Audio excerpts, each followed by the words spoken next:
क्या आप भी किसी 20-25 साल की स्लिम टिम लड़की को देख के ये सोचती हैं कि यार कुछ साल पहले मैं भी ऐसी थी, लेकिन धीरे धीरे कपड़े टाइट होने लगे, कमर की साइज बढ़ने लगी और पेट तो ऐसा बाहर निकल आया कि पसंदीदा कपड़े पहनना मुश्किल हो गया।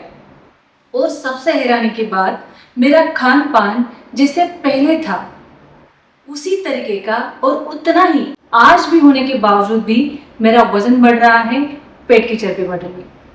तो गर्ल्स, अगर आपका वजन बढ़ रहा है, पेट की चर्बी बढ़ रही है और आपकी उम्र 40 से 50 के आसपास है, तो आपका वजन बढ़ने का रीजन सिर्फ आपका गलत खान पान नहीं है, तो आपके हार्मोन्स भी हो सकता है। हेलो गाइस, मैं doctor Kalpana and welcome to my this new blog. आज से हम शुरू करने जा रहे हैं मेनोपॉज सीरीज और आज हम डिस्कस करेंगे कि मेनोपॉज के दौरान महिलाओं में पेट की चर्बी क्यों बढ़ती है, वजन क्यों बढ़ता है और हम इस पर क्या आसान उपाय कर सकते हैं। तो अगर आप भी मेनोपॉज के फेज में हो और आपको मेनोपॉज से रिलेटेड किसी भी टॉपिक पे वीडियो चाहिए तो मुझे कमेंट सेक्शन में ज़रूर लिखना, मैं उस टॉपिक पर वीडियो ज़रूर बनाऊंगी। तो चलिए विदाउट फर्दर डिले शुरू करते हैं हमारा आज का वीडियो। लेकिन वीडियो शुरू करने से पहले अगर आप मेरे चैनल पर नए हो तो चैनल को सब्सक्राइब कर दीजिए, बेल आइकन जरूर दबाइए ताकि हेल्थ और लाइफस्टाइल रिलेटेड और भी प्रैक्टिकल साइंटिफिक इंफॉर्मेशन आपको मिलती रहेगी। तो चलिए सबसे पहले देखते हैं कि मेनोपॉज के दौरान महिलाओं में पेट की चर्बी और वजन क्यों बढ़ता है।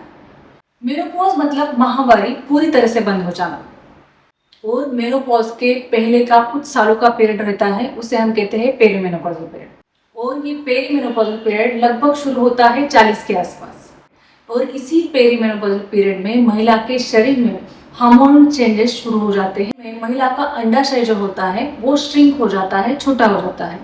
इस वजह से वहां से रिलीज होने वाला ईस्ट्रोजन हार्मोन कम हो जाता है और इस ईस्ट्रोजन हार्मोन की कमी की वजह से फिर महिलाओं के पीरियड्स फ्लक्चुएट होने लगते हैं, पीरियड्स रेगुलर नहीं आते हैं, ब्लीडिंग कम ज्यादा होता है, वजन बढ़ने लगता है। पेट की चर्बी बढ़ने लगती है, खास करके लोअर बेली फैट, नीचे टायर आ जाता है और ये लोअर बेली आसानी से कम नहीं होती है। और फिर ये महिला सोचती रहती है मेरा खान पान तो पहले जैसा ही है, सब कुछ मेरा लाइफस्टाइल तो पहले जैसा ही है, लेकिन फिर भी मेरा वजन क्यों बढ़ रहा है। तो ये बेली फैट बढ़ने का सबसे बड़ा रीजन हो सकता है ईस्ट्रोजन हार्मोन की कमी। इस ईस्ट्रोजन हार्मोन की कमी की वजह से क्या होता है, महिला के शरीर में ग्लूकोज का मेटाबॉलिज्म कम हो जाता है और मसल वेस्टिंग होता है, मतलब मांसपेशियां कम होने लगती है। अब ग्लूकोज का मेटाबॉलिज्म कम होना मतलब जब हम खाना खाते हैं तो हमारे शरीर में ब्लड शुगर लेवल यानी ग्लूकोज बढ़ता है। हमारे पूरे शरीर में ग्लूकोज स्टोरेज की सबसे बड़ी जगह होती है हमारी मांसपेशियां, मसल्स।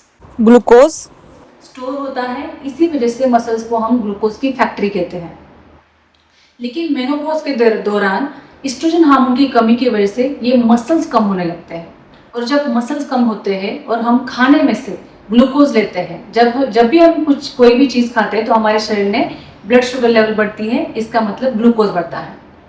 तो इस ग्लूकोज को स्टोर करने के लिए जो मसल्स होते हैं वो मसल्स मेनोपॉज में कम हो जाते हैं, तो इस ग्लूकोज को स्टोर होने के लिए जगह नहीं रहती है, फिर ये ग्लूकोज फैट में कन्वर्ट हो जाता है और इसी वजह से हमारी चर्बी लटकने लगती है क्योंकि शरीर में मांसपेशियां कम हो जाती हैं। जो मसल्स होते हैं, पुरुषों में हम बड़े बड़े मसल्स देखते हैं, वो महिलाओं में ऑलरेडी कम होते हैं और एस्ट्रोजन हार्मोन की कमी की वजह से वो फिर से कम हो जाते हैं और ग्लूकोज को स्टोरेज के लिए जगह नहीं मिलती है और इस ग्लूकोज का कन्वर्जन होता है फैट्स में और फिर पेट लटकने लगता है, हाथों पर चर्बी लटकने लगती है, जांघों पर, कमर पर चर्बी बढ़ने लगती है। और एक रीजन है वो है इंसुलिन रेजिस्टेंस। जब भी हमारे शरीर में ब्लड शुगर लेवल बढ़ता है तो इस ब्लड शुगर लेवल को स्टेबल करने के लिए इंसुलिन हार्मोन रिलीज होता है और हमारे शरीर में ब्लड शुगर लेवल कंट्रोल होती है। लेकिन जब हम गलत खान पान लेते हैं तो हमारे शरीर में ब्लड शुगर लेवल बार बार बढ़ती है और बार बार इंसुलिन रिलीज होता है। इंसुलिन बार बार रिलीज तो होता है लेकिन सही तरह से काम नहीं करता है क्योंकि बार बार शुगर लेवल बढ़ ही रही है और इंसुलिन बेचारा काम नहीं कर पाता है क्योंकि वो थक जाता है शुगर कंट्रोल कर करके। और इसी वजह से इंसुलिन की लेवल बढ़ती है, ब्लड शुगर लेवल बढ़ती है और हमारा फैट स्टोरेज भी बढ़ता है। ग्लूकोज मेटाबॉलिज्म के साथ साथ ओवरऑल मेटाबॉलिज्म स्लो हो जाता है और जब हमारा ओवरऑल मेटाबॉलिज्म स्लो हो जाता है तो शरीर पर्याप्त मात्रा में कैलोरीज बर्न नहीं कर पाता। जैसे शरीर पहले कैलोरीज बर्न करता था, उतनी कैलोरीज अब शरीर बर्न नहीं कर रहा है, तो ये कैलोरीज स्टोर हो जाती है और इसका फैट में कन्वर्जन हो जाता है। इससे भी इन महिलाओं में वजन और फैट बढ़ता है। ईस्ट्रोजन हार्मोन की कमी, मसल वेस्टिंग, ग्लूकोज का मेटाबॉलिज्म स्लो हो जाना, ओवरऑल मेटाबॉलिज्म स्लो हो जाना, नींद डिस्टर्ब होना, स्ट्रेस बढ़ना, इस पूरे साइकिल से इन मेनोपॉजल पीरियड की महिलाओं में पेट की चर्बी बढ़ती है, वजन बढ़ता है। ये थे कुछ कॉमन रीजन जिनकी वजह से पेट की चर्बी बढ़ती है। और अब हम देखेंगे कि इन सभी दिक्कतों को ओवरकम करने के लिए हम कौन से आसान उपाय कर सकते हैं। तो सबसे पहला सॉल्यूशन है माइंड स्टेबिलिटी। जब भी आप आपके 40s के एज में एंटर कर रही हो तो आपको आपके माइंड में ये बात सेट करनी है कि कोई भी महिला हो, उसके प्यूबर्टी से लेकर उसके मेनोपॉज तक उसके शरीर में हमेशा हार्मोनल चेंजेस होते हैं। पहले पीरियड आता है, बाद में प्रेगनेंसी, डिलीवरी, मेनोपॉज। किसी भी महिला का जीवन और उसके हार्मोन्स ये एक सिक्के की दो बाजू है, क्योंकि उसके हार्मोन्स पर ही उसका पूरा जीवन टिका होता है। तो आपको हमेशा ये बात ध्यान में रखनी है कि जैसे आप आपके 40s में एंटर करते हो तो आपके लाइफ में कुछ चेंजेस होने वाले हैं। तो हमारा सबसे पहला सॉल्यूशन है कैलोरीज। आपको आपकी कैलोरीज पर फोकस करना है, क्योंकि इस उम्र में मैंने जैसे आपको बताया कि कैलोरीज का कंजम्पशन नहीं होता है, कैलोरीज खर्च नहीं होती है और कैलोरीज का स्टोरेज होकर हमारा वजन और फैट बढ़ता है। तो आपको ध्यान देना है आपके कैलोरीज के इनटेक पर।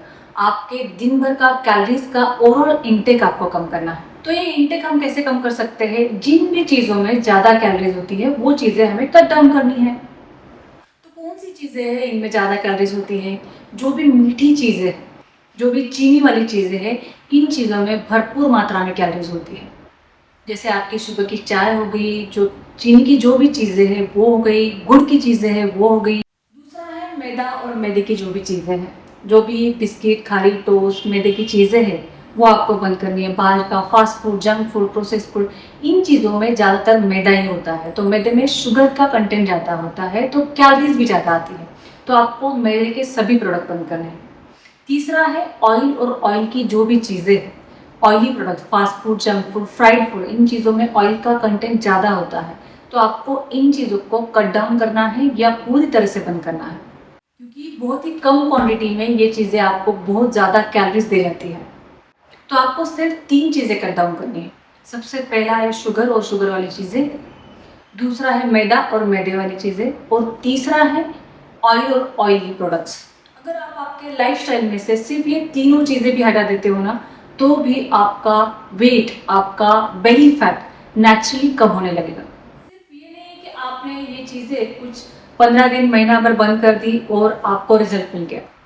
अगर आपको लॉन्ग लास्टिंग, लॉन्ग टर्म के लिए रिजल्ट चाहिए तो आपको इन चीज़ों को हमेशा के लिए आपके लाइफस्टाइल में से कट डाउन करना जरूरी है।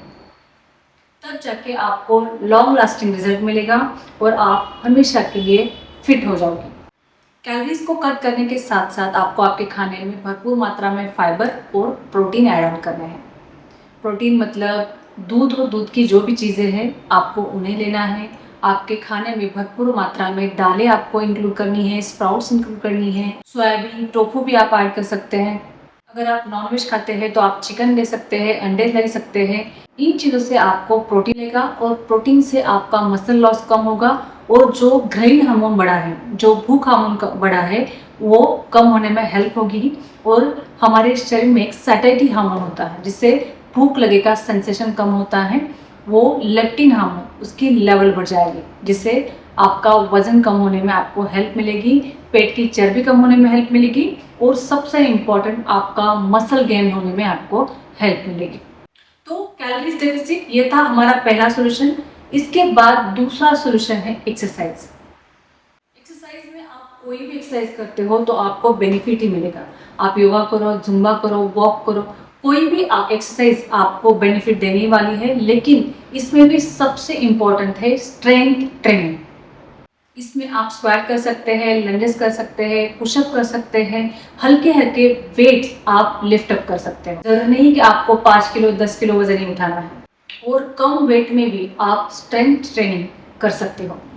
इस स्ट्रेंथ ट्रेनिंग से क्या होगा कि हमारा इंसुलिन का रेजिस्टेंस कम होगा, इंसुलिन की सेंसिटिविटी बढ़ेगी और ब्लड शुगर लेवल स्टेबल होके फैट का डिपॉजिशन भी कम होगा। और इसके साथ में स्ट्रेंथ ट्रेनिंग का सबसे बड़ा बेनिफिट है मसल बिल्डिंग। जब हम स्ट्रेंथ ट्रेनिंग करते हैं तो मसल बिल्डअप होते हैं। तो मेनोपॉज के दौरान डाइट के साथ साथ स्ट्रेंथ ट्रेनिंग उतना ही जरूरी है जितना डाइट जरूरी है। तो हमारा डाइट हो गया, एक्सरसाइज हो गई, इसके बाद आपको फोकस करना है आपके नींद के ऊपर। आपको रोजाना 7 से 8 घंटे की नींद लेनी है। अगर आप पर्याप्त मात्रा में नींद लेती हो तो आपकी बॉडी को अंदर से रिफ्रेश होने के लिए, रिज्यूवनेट होने के लिए वक्त मिलेगा, रिपेयर और हील होने के लिए वक्त मिलेगा। इससे आपका वजन और पेट की चर्बी कम करने के साथ साथ आपके जो भी मेनोपॉजल सिम्टम्स है, हॉट फ्लशेस, चिड़चिड़ाहट, एंजाइटी, जो भी तकलीफें हैं वो कम होने में हेल्प होगी। हमेशा एक बात ध्यान रखना कि मेनोपॉज के पीरियड में जब भी वजन बढ़ता है, पेट की चर्बी बढ़ती है, तो इसके लिए आप जिम्मेदार नहीं हो, आपकी इसमें कोई भी गलती नहीं है। ये एक प्राकृतिक चेंज है। अगर आप चाहें तो रेगुलर एक्सरसाइज, स्ट्रेंथ ट्रेनिंग, सही डाइट, प्रोटीन इनटेक, अच्छी नींद से इसे हमेशा के लिए नियंत्रित कर सकती हो। Thank you.